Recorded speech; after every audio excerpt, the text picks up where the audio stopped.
Encore de la difficulté avec le Facebook ce soir. Bienvenue à cette soirée de partage de la parole de Dieu. J'espère que tout le monde est en forme. Nous allons continuer sur la deuxième partie de ce message qu'on avait partagé la semaine passée. Le premier message, on avait parlé du fondement de la vie chrétienne.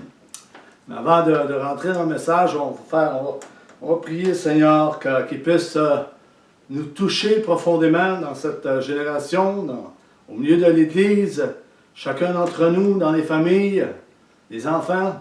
Amen. Seigneur, nous te prions. Alléluia. Merci pour ta présence. Merci parce que tu es un Dieu fidèle. Tu es un Dieu qui parle encore aujourd'hui. Merci pour ton amour. Merci de prendre soin de chacun d'entre nous, de tes enfants, Seigneur. Merci de nous prévenir de tout danger qui pourrait venir contre ton Église, contre chacun d'entre nous, Seigneur. Tu nous as donné ton esprit, le Saint-Esprit qui nous guide, qui nous dirige dans toutes tes voies, dans les voies que Jésus nous a ordonné de suivre. Alléluia. Et les apôtres, merci Seigneur, encore une fois. Merci pour la joie. Merci pour la paix que tu nous donnes au milieu de cette génération. Une génération qui s'en va vers la perdition. Mais nous sommes là, Seigneur, pour parler de ton nom, apporter ta parole au milieu des nations. Seigneur, c'est ton esprit qui convainc. Tu es venu et tu as donné le consolateur pour convaincre de péché, de jugement et de justice. Tu es un Dieu juste, tu es un Dieu fidèle, tu es un Dieu d'amour, un Dieu de miséricorde. Et nous te disons merci. Et nous sommes très contents, Seigneur, de faire partie de ton royaume et de ton Église. Que ton nom soit béni ce soir, que ton nom soit proclamé avec vérité, que ta parole, que l'Évangile, le vrai Évangile soit partagé dans cette génération, qu'enfin que ton nom soit glorifié en tout lieu, Seigneur, et qu'il y ait des actions de grâce qui soient mises en place pour enfin t'exalter, t'honorer, t'élever au milieu de ton Église et de cette génération. Puisses-tu toucher nos cœurs ce soir, ceux qui sont là présentement, Seigneur, et ceux qui sont là en différé, éternel Dieu, sois béni abondamment. Alléluia. Amen au nom de Jésus. Amen. Gloire à Dieu. Alors, comme je disais, on commence la deuxième partie de ce message de fondement de la vie chrétienne. Marcher par le Saint-Esprit, conduit par le Saint-Esprit. Le fondement du chrétien doit être basé sur la foi, l'espérance et l'amour. Insister dans la prière auprès de Dieu, comme j'ai partagé au premier message que la veuve insistait et achalait constamment le juge inique. Elle voulait avoir ce qu'elle voulait avoir. En fin de compte, le juge inique, il s'est tanné, il avait mal à la tête, il a donné ce que la veuve lui a demandé. Et c'est pareil pour nous, pour les enfants de Dieu. Il faut insister dans la prière et Dieu va nous le donner. Dieu va répondre si nous croyons, naturellement, si nous avons la foi que Dieu donne encore aujourd'hui. Les dons dans ce passage, dans ce message, j'ai parlé des dons également. Des dons, les dons sont là pour bâtir l'Église, pour édifier l'Église, pour exhorter l'Église, pour consoler l'Église. Alléluia. Ne pas se relâcher, frères et sœurs. Priez sans cesse. Soyez toujours joyeux. Rendez grâce en toutes choses. On a parlé de ça dans la première partie. N'éteignez pas l'Esprit de Dieu. Ne méprisez pas les prophéties, comme on a parlé dans la première partie. Examinez toutes choses. Retenez ce qui est bon. Gardez-vous de toute espèce de toutes sortes de mal. De toute espèce de mal, comme qu'on a lu dans 1 Thessalonique 5, versets 16 à 22. Et là, on rentre dans la prophétie. Pour la prophétie, la Bible est claire là-dessus, frères et sœurs. Regardons ce qui nous est dit en 1 Corinthiens 14, verset 3. Celui qui prophétise, au contraire, parle aux hommes, les édifie, qui veut dire bâtir. Bâtir l'Église du Seigneur Jésus-Christ. C'est l'Esprit de Christ qui est en nous, qui bâtit l'Église et exhorte l'Église et console l'Église. Vous savez, dans les temps que nous vivons, J'avais parlé d'amour et de foi. La fondation de la vie chrétienne se base sur la foi, l'amour, l'espérance. Et nous voyons que dans ces temps de la fin, nous voyons que l'amour du plus grand nombre se refroidit de plus en plus. Nous le voyons, ce n'est plus l'évangile authentique qui est prêché dans plusieurs assemblées ou dans plusieurs villes ou dans plusieurs pays, peu importe. Nous ne pouvons nous cacher de cela. Cela est réel, cela est présent au milieu de nous. Et c'est pour cela qu'il faut veiller, frères et sœurs. Et parlons de la foi, l'apostasie est là, l'abandon de la foi à l'évangile, du vrai évangile, de la foi dans la personne de Jésus-Christ. Est-ce qu'on croit vraiment que Jésus est venu en chair et en os? Est-ce qu'on croit vraiment que Jésus est Dieu? Est-ce qu'on croit vraiment à l'enseignement que Jésus a donné à ses apôtres et disciples qui étaient là et qui nous les a transmis dans cette génération? Est-ce qu'on prêche, est-ce qu'on enseigne vraiment l'enseignement que Jésus a apporté par le Saint-Esprit, par le Consolateur? Est-ce qu'on prêche vraiment cette attitude d'évangile qui est l'autorité du Dieu suprême, alléluia, qui est là, qui nous entend ce soir et qui veut nous faire du bien? Alors, bâtissons ensemble. Parlez sous l'inspiration du Saint-Esprit qui est conforme à la parole de Dieu. La prophétie, c'est parler sous l'inspiration du Saint-Esprit qui est conforme à la parole de Dieu. Il faut que la prophétie soit conforme à la parole de Dieu, ce qui a été écrit et ce qui vient également. Alléluia. Tout cela est inspiré par le Saint-Esprit, frères et sœurs. Amen. Pourquoi c'était important? Dieu a placé ce message dans mon cœur parce que c'est important qu'on puisse le regarder, c'est important qu'on puisse sonder et regarder ce que dit la parole de Dieu et ce que dit le Saint-Esprit dans ces temps de la fin. Je crois qu'il est très important de comprendre de quelle manière que l'Esprit de Dieu nous parle. Nous savons que Dieu parle de toutes sortes de manières et toutes sortes d'actions. Si on regarde dans l'Ancien Testament, Dieu a parlé par ses prophètes de toutes les façons possibles. Je ne vais pas réénumérer toutes les actions et toutes les paroles que les prophètes ont dit, mais nous le savons comme enfants de Dieu pour ceux qui lisent la parole de Dieu et ceux qui étudient la parole de Dieu. Il est important de vérifier ce qui est dit. Dieu a mis des conseillers dans son Église pour juger ce qui est dit et ce qui est bon, non? Oui, bien sûr. La Bible nous enseigne ceci. 1 Thessaloniciens 5, 21. Encore une fois, l'apôtre Paul dira ceci. Mais examinez toutes choses, retenez ce qui est bon.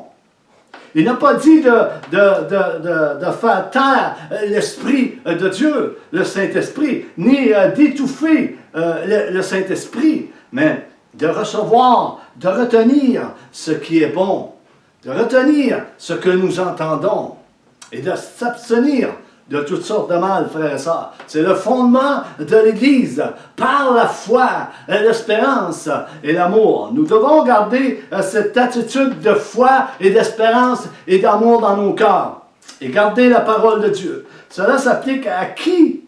À qui cela s'applique? À l'Église. 1 Corinthiens 15, 29. Nous lisons, « Pour ce qui est des prophètes, que 2 ou 3 parlent et que les autres jugent. » Cela s'applique, la prophétie s'applique à ceux tous et chacun peut prophétiser un derrière l'autre comme la parole le dit. Mais là, ici, on parle des prophètes.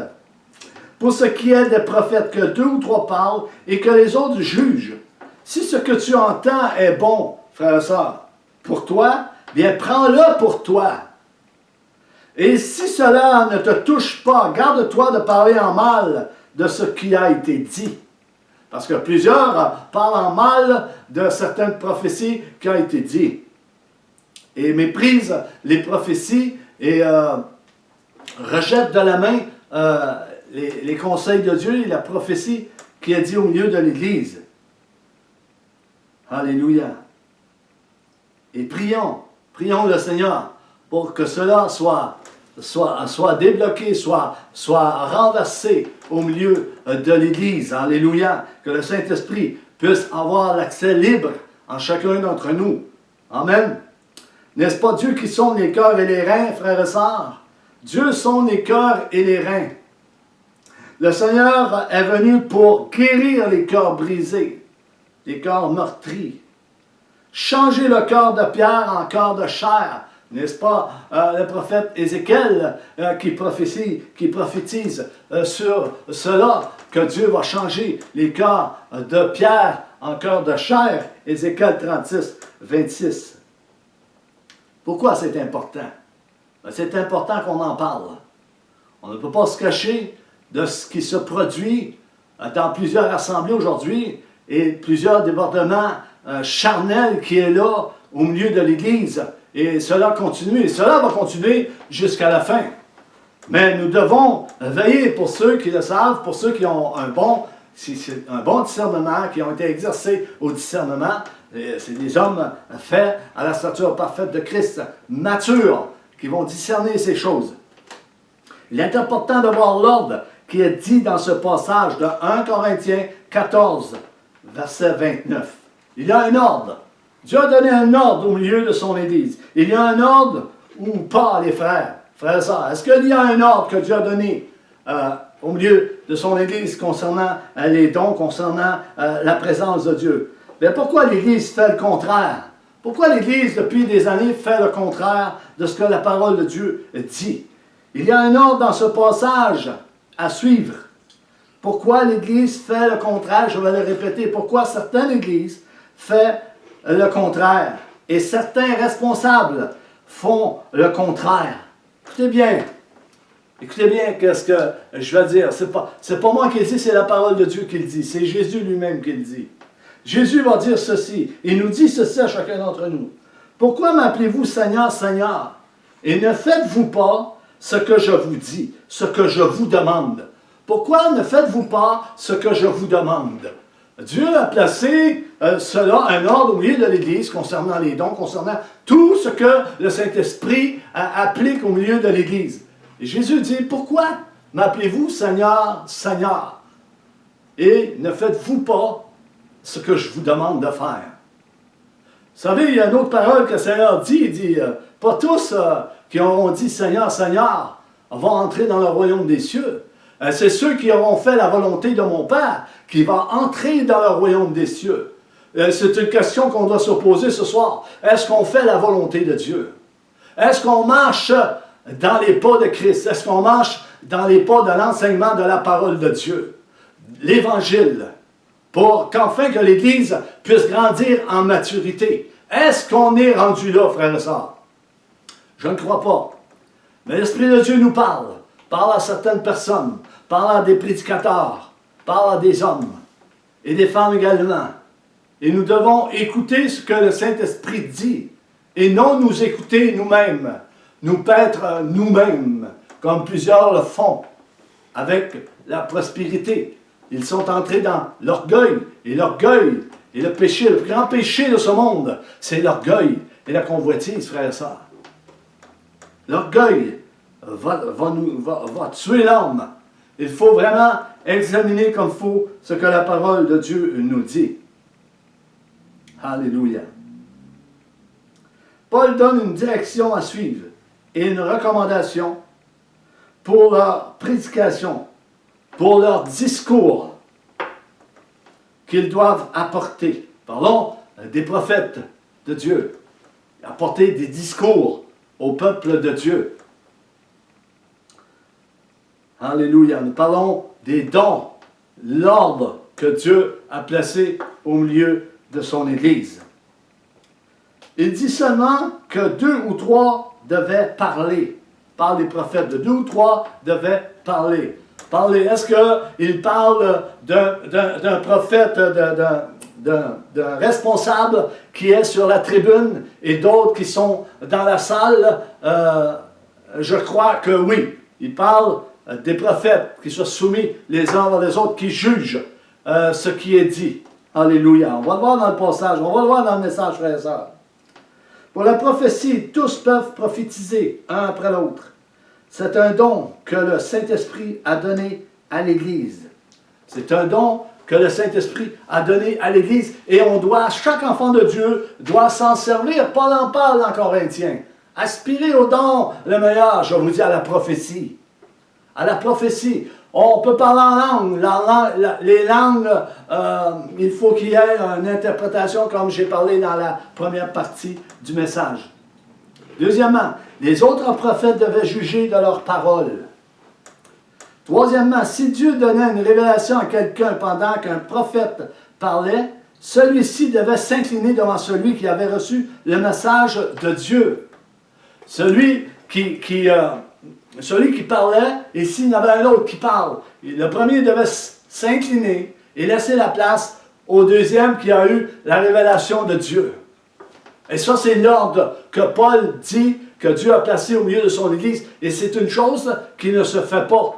C'est une chose qui a été laissée de côté. Les hommes ont porté et ont construit sur leurs propres décisions, leurs propres pensées, et non sur la pensée de Christ et du Saint-Esprit. Et cela, Dieu veut faire une correction sur cela pour que l'Église soit en santé et que l'Église marche en maturité.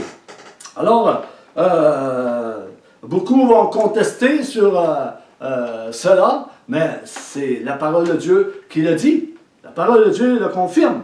Quatrièmement, Paul enseigne que les prophètes devaient parler à tour de rôle. On voit dans Éphésiens 2.20 et Éphésiens 4.11. C'est pourquoi nous lisons dans Éphésiens 4.11, ça dit ceci. La parole de Dieu nous dit ceci. Dans ce passage, Dieu vous a intégré à l'édifice qu'il construit sur le fondement que sont les apôtres, ses prophètes, et donc Jésus-Christ lui-même est la pierre principale. L'Église doit suivre l'enseignement de Jésus. L'Église doit suivre l'enseignement de Jésus et l'ordre que le Saint-Esprit a mis au milieu de toutes les assemblées. Il s'agit probablement des apôtres dans leur rôle de prophète, lorsqu'ils parlent de cela, des dispensateurs de révélations divines. Voyons le chapitre 3 d'Épître aux Éphésiens, verset 5, qu'est-ce qui nous est dit? En effet, Dieu ne l'a pas fait connaître aux hommes des générations passées, comme il l'a révélé maintenant par le Saint-Esprit à ses apôtres, ses prophètes, qu'il a consacrés à son service. Voyez, à ses apôtres, virgule, ses prophètes, qu'il a consacrés à son service. La génération passée, certains éléments du plan de Dieu se trouvaient déjà dans l'Ancien Testament, frères et sœurs. Le plan de Dieu a été révélé aux prophètes de l'Ancienne Alliance, qui ont été transmis aux apôtres de Christ. Cela a été transmis aux apôtres de Christ. Est-ce que les prophètes existent encore aujourd'hui? Bien sûr que oui. C'est comme si on dirait que Jésus est-il vivant? Jésus est-il ressuscité? Est-ce que Jésus revient? Jésus a accompli la loi et les prophètes dans Matthieu 5, 17. C'est Jésus qui a accompli la loi et les prophètes. Jésus est également un prophète, un apôtre. Il remplit les 5 ministères qui sont dits dans Éphésiens. Il est apôtre, il est berger, il est pasteur, évangéliste, il est prophète. Alléluia. Il est un docteur de la loi. Alléluia. Et de la grâce. Gloire à toi, Seigneur. Merci pour ta parole. Est-ce que nous devons accepter ce qui nous est dit là, présentement, frères et sœurs? À vous d'en juger, frères et sœurs, c'est ce que la parole de Dieu nous demande. Venez avec moi dans 1 Jean 4, 1. Jean va dire ceci. Bien-aimés, n'ajoutez pas foi à tout esprit, mais éprouvez les esprits pour savoir s'ils sont de Dieu. Car plusieurs faux prophètes sont venus dans le monde, comme Jésus l'a dit.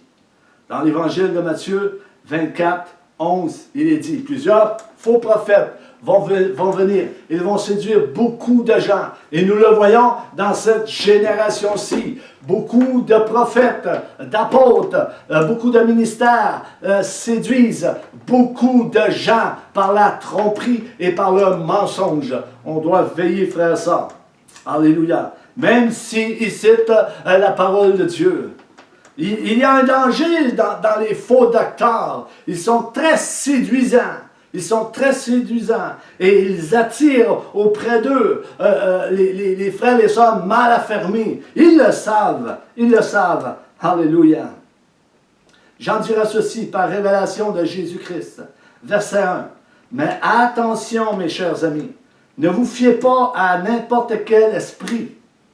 Mettez les esprits à l'épreuve pour voir s'ils viennent de Dieu, car bien des prophètes de mensonges se sont répandus à travers le monde. Je vais parler un peu aussi des apôtres. Il y a des apôtres également qui marchent dans le mensonge. Si nous regardons dans l'église d'Éphèse, dans le livre d'Apocalypse, il est écrit dans l'Apocalypse chapitre 2, verset 2.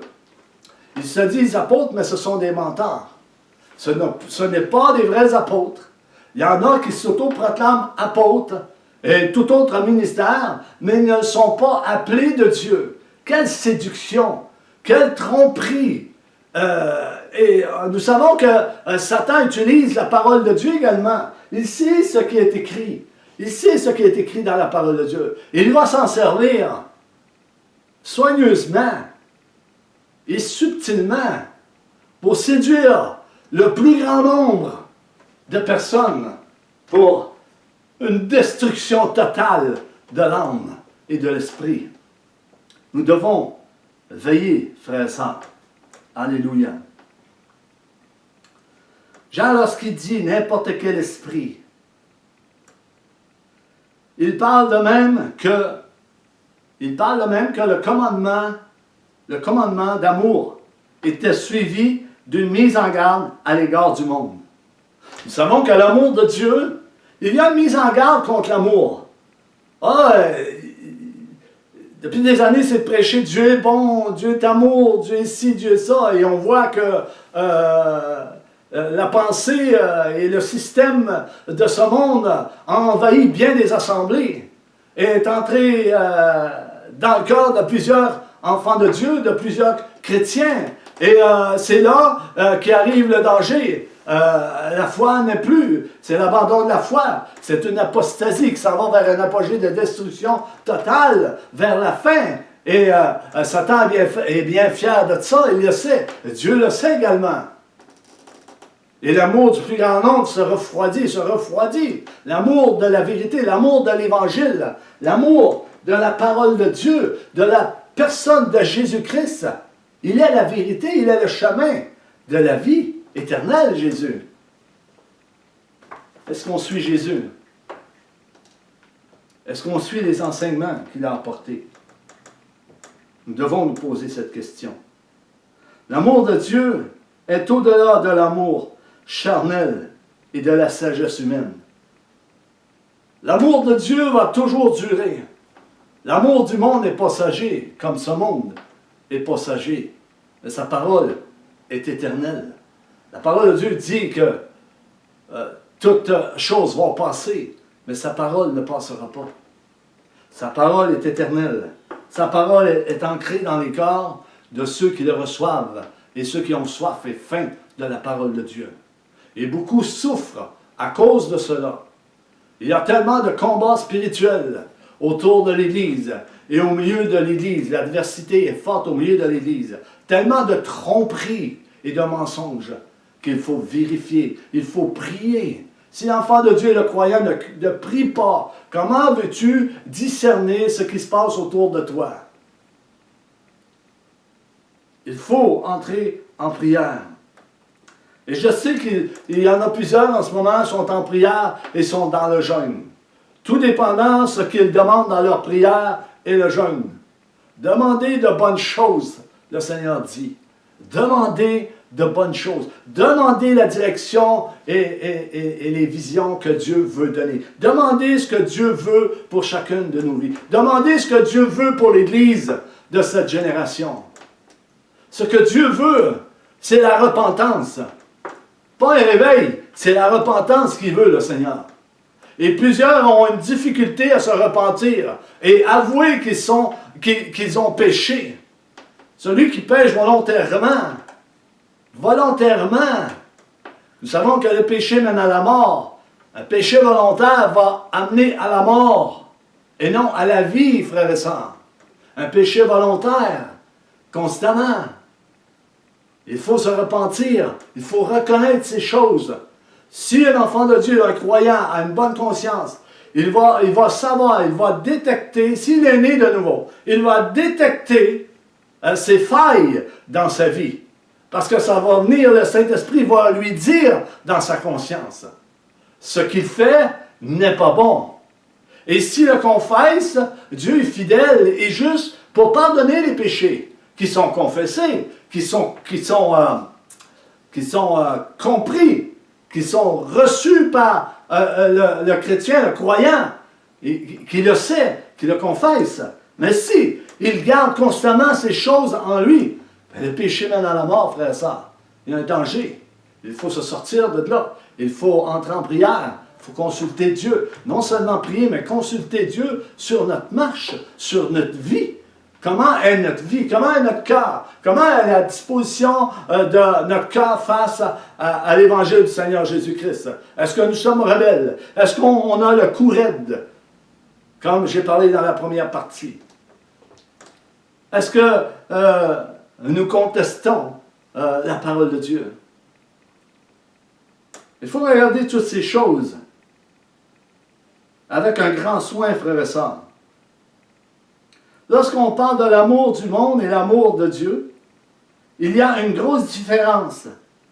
Et il faut discerner, mes amis, frères et sœurs, ce qu'est réellement l'amour de Dieu, ce qu'est réellement la foi que Dieu a donnée, ce qui est réellement l'espérance de ce si grand salut. Qu'est-ce ce salut? Qui est ce salut?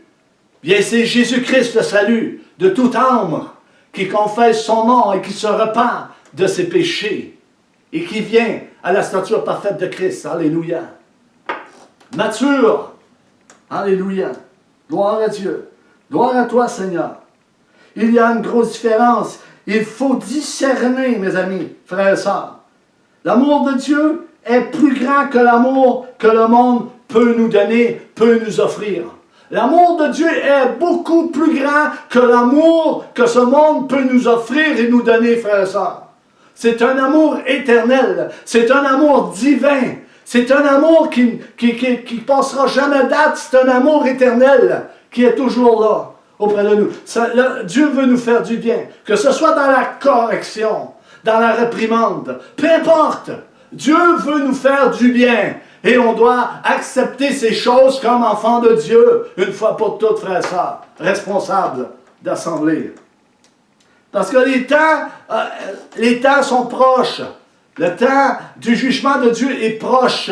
Il y a des jugements qui sont effectués sur cette planète et ceux qui ne voient pas ces jugements, mais je vous conseille de rentrer en prière et de demander à Dieu qu'il vous les montre, ces jugements, et ce que Dieu pense de cette humanité et ce que Dieu pense réellement de l'Église présentement. Il veut nous faire du bien.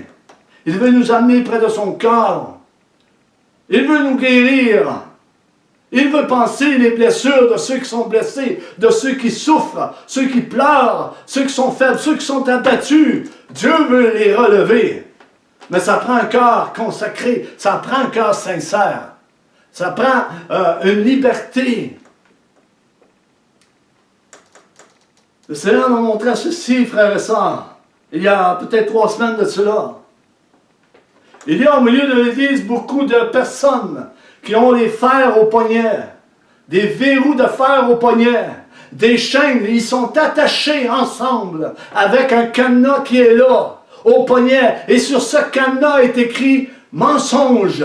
Le diable vous a menti, et le diable vous tient attaché, enchaîné comme cela dans votre passé, dans la culture que vous avez appris, qui n'est pas vérité. Dieu veut vous amener dans la vérité et Dieu veut vous libérer. Que cette libération vienne sur ces chaînes ce soir, maintenant, que ces chaînes soient brisées, Père, dans tous les enfants, des croyants qui sont retenus par les ténèbres, par le mensonge, que ces chaînes tombent maintenant au nom puissant de Jésus-Christ, par l'autorité de Jésus, que ces chaînes tombent, alléluia. Alléluia pour ta gloire seule, Père. Ta gloire seule, glorifie ton nom, glorifie le nom de Jésus au milieu de ton Église. Que Jésus soit élevé, que lui seul soit élevé et glorifié à travers nos personnes, Père. Dans le nom puissant de Jésus, alléluia. Gloire à ton Saint-Nom, gloire à toi, Seigneur. 1 Jean 2, versets 7 et 15. Bien-aimés, ce n'est pas un commandement nouveau que je vous écris, mais un commandement ancien que vous avez eu dès le commencement. Alléluia. Il parle de l'amour, un amour durable, un amour divin. Commencement ancien, cette parole que vous avez entendue. Verset 15 de 1 Jean. 1 Jean chapitre 2, ça nous dit ceci. N'aimez point le monde, ni les choses qui sont dans le monde. Si quelqu'un aime le monde, l'amour du Père n'est point en lui. Nous ne parlons pas des personnes, frères et sœurs, mais nous parlons bien du système de ce monde. Une pensée diabolique qui est là de plus en plus au milieu de cette génération. Nous avons juste à ouvrir nos cœurs, nos yeux, nos oreilles, et nous entendons ces abominations qui sont dites au milieu des gouvernements, au milieu de ces écoles, de ces institutions d'études, au milieu de chacun d'entre nous. Le dérèglement de la nature humaine est présent au milieu de nous. C'est une pensée diabolique. Et plusieurs choses est entrée au milieu de l'Église. Nous devons faire attention. L'invitation à la foi suivie d'une mise en garde contre les prophètes de mensonges. Jésus l'a prophétisé. Alléluia. Si les vrais prophètes sont inspirés par l'Esprit de Dieu, ils sont inspirés par l'esprit de vérité que l'on voit dans 1 Jean 4, 1 à 6. Bien-aimés, n'ajoutez pas foi à tout esprit, mais éprouvez les esprits pour savoir s'ils sont de Dieu, car plusieurs faux prophètes sont venus dans le monde. Et ils citent la parole de Dieu, ces faux prophètes, les amis, là. Allô? Ils citent la parole de Dieu, là, ces faux prophètes, là. Ils séduisent beaucoup de gens par des passages bibliques, en sautant des versets, des virgules, des points. Et l'Esprit de Dieu nous avertit de toutes ces choses. Gloire à Dieu. Bien-aimés, n'ajoutez pas foi à tout esprit, mais éprouvez les esprits pour savoir s'ils sont de Dieu, car plusieurs faux prophètes sont venus dans le monde. 2. Reconnaissez ceci, associez l'Esprit de Dieu. Tout esprit qui confesse Jésus-Christ venant en chair est de Dieu. 3. Et tout esprit qui ne confesse pas Jésus n'est pas de Dieu. C'est celui de l'Antéchrist, dont vous avez appris la venue et qui maintenant est déjà dans le monde. Nous parlons de l'esprit satanique, frères et sœurs, qui marche dans le mensonge et séduit beaucoup de gens présentement. Plusieurs sont tombés dans le mensonge. Plusieurs ont abandonné la foi. Plusieurs abandonnent l'amour de la vérité de la parole de Dieu. Ils se sont donné un évangile. Ils ont passé à un autre Jésus, un autre enseignement, une autre doctrine, une autre foi. Et Dieu veut ramener, veut le bien. Mais il faut que nos cœurs soient présents. Il faut que nos cœurs se donnent complètement à Dieu, désespéré. Lui seul peut changer les choses.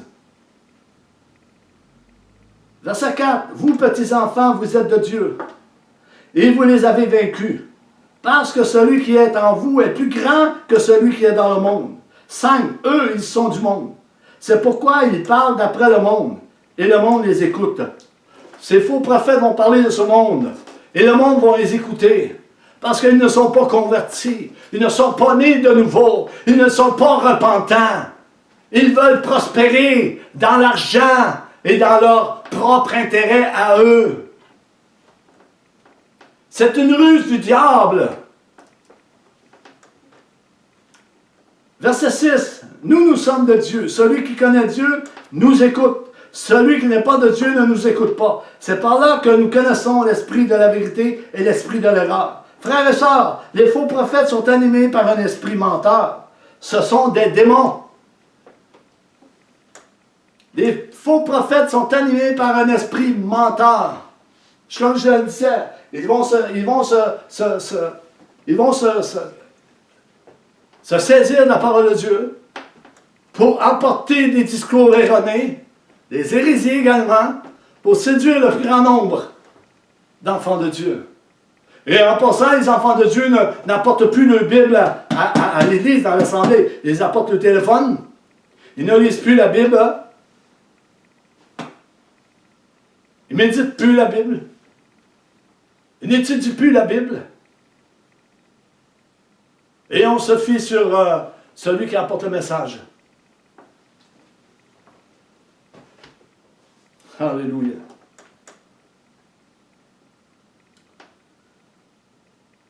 C'est par là que nous connaissons l'esprit de la vérité et l'esprit de l'erreur. Qui est menteur si ce n'est le père du mensonge, frère et sœurs? Il est venu pour détruire.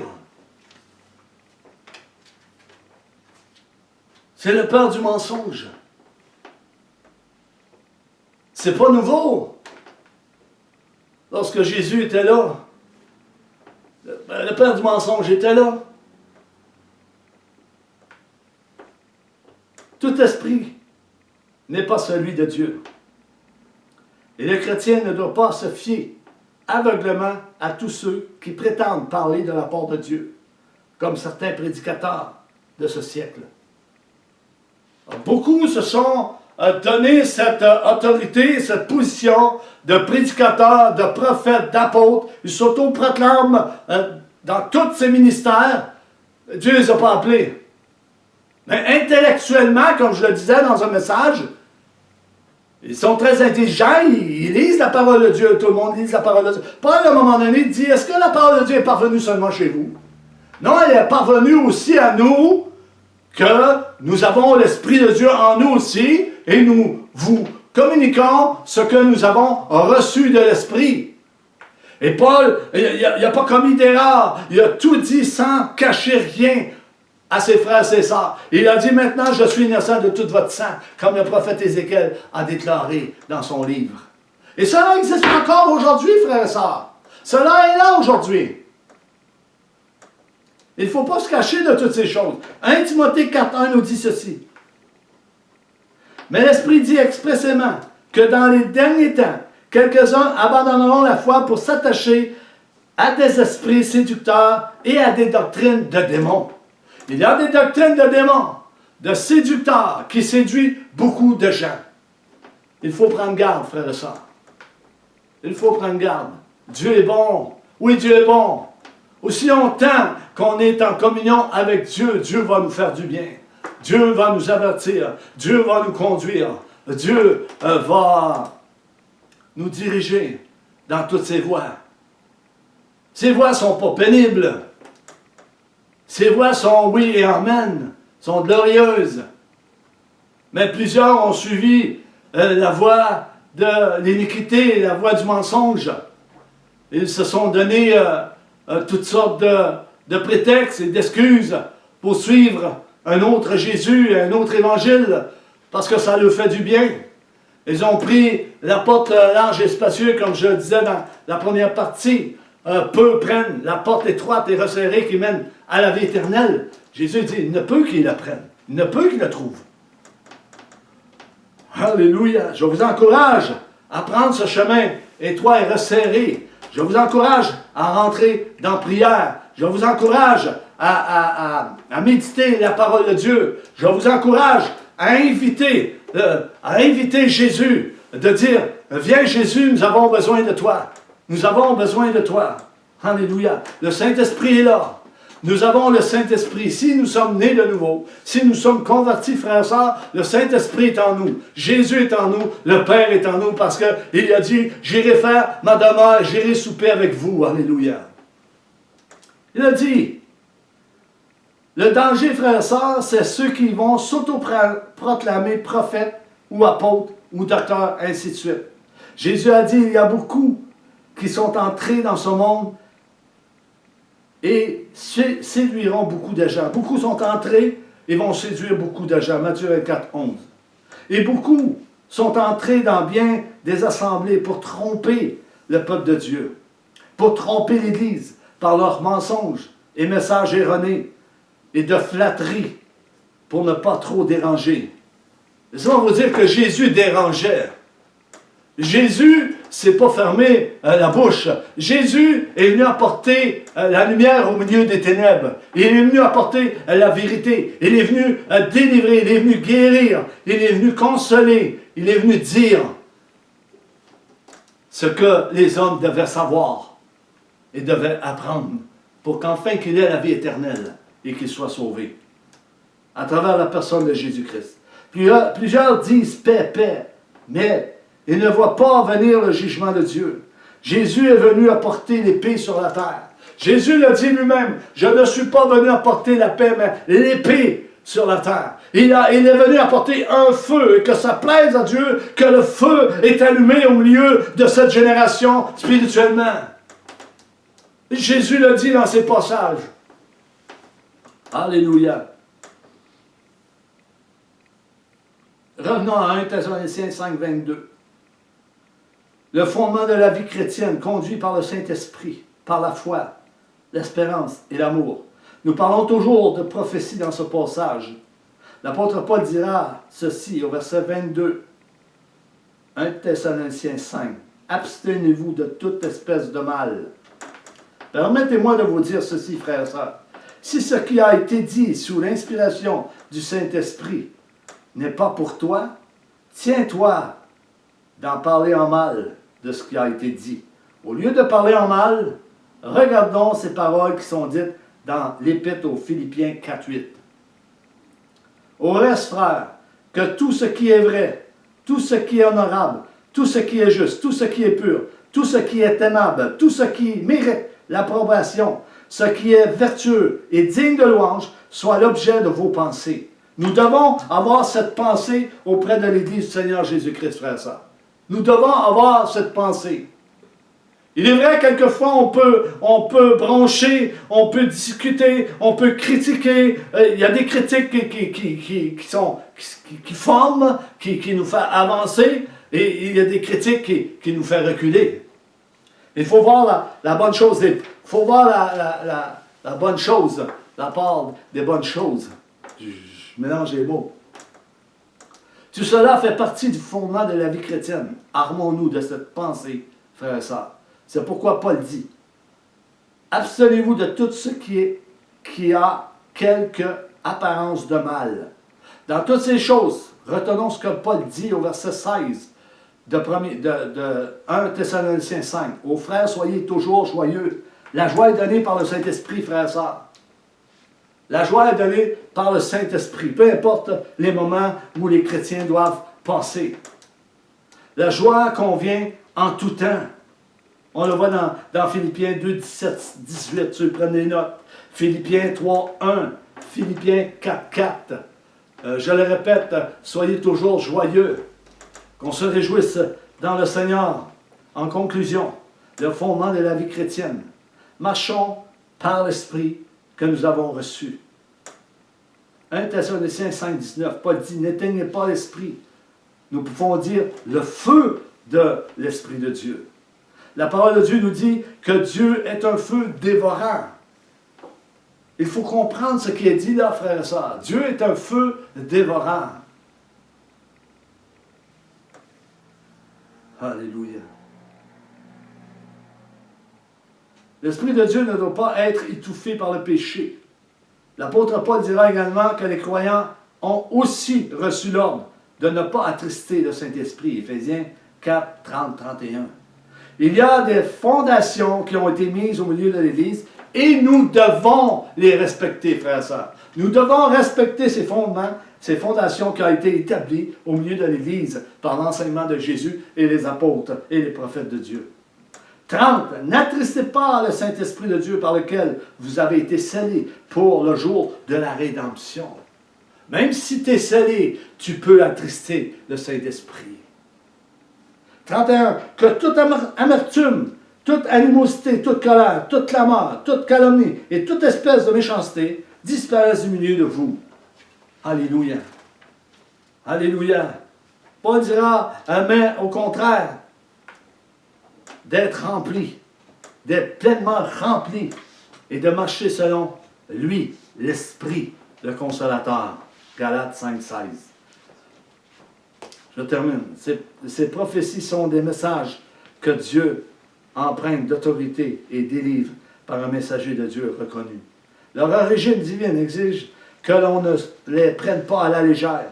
Lorsque la parole de Dieu est lue ou prêchée, elle doit être reçue avec le sérieux qu'elle mérite.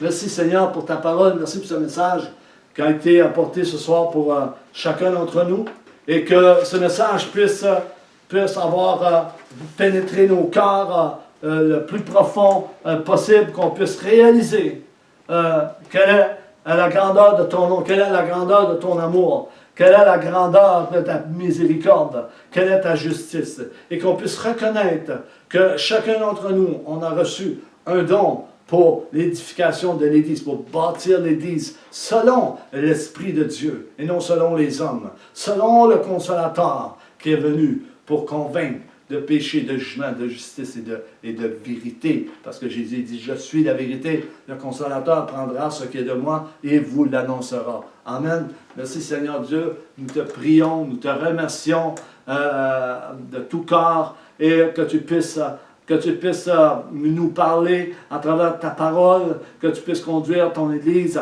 dans toutes tes voies, Seigneur, qui soit approuvé par ton Esprit, qui soit reconnu, Seigneur Dieu, au milieu de cette génération, que ton Église brille encore au milieu de cette génération. Tu es la lumière de ce monde, tu es le seul chemin qui nous mène à la vie éternelle. Jésus, sois élevé, alléluia, en tout lieu. Amen et amen. Je vous dis bonsoir et bonne soirée.